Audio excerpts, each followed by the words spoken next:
Alam mo yung beef sa rap?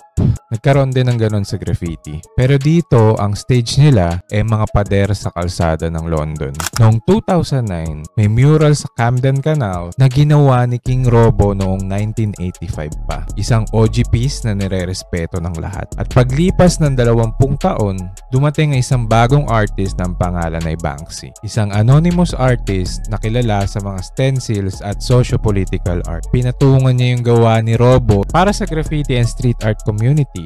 Disrespect yun. Parang binura mo na rin kasi yung pangalan ng isa sa mga haligi sa kultura. Gumanti si Robo, binago niya rin yung mga gawa ni Banksy, ginawa niyang parody. At doon nagsimula yung graffiti wars nila. Sunugan ng concept, baguhan ng gawa sa loob ng lungsod, old school laban sa new school. Pero habang tumatagal, naging mas malalim na rin yung usapan. Sino ba talaga ang may-ari ng kalye? Ang traditional graffiti writer ba? O yung artist na ginawang gallery, yung street art? So ano ba ang lesson natin dito? Culture isn't just about art.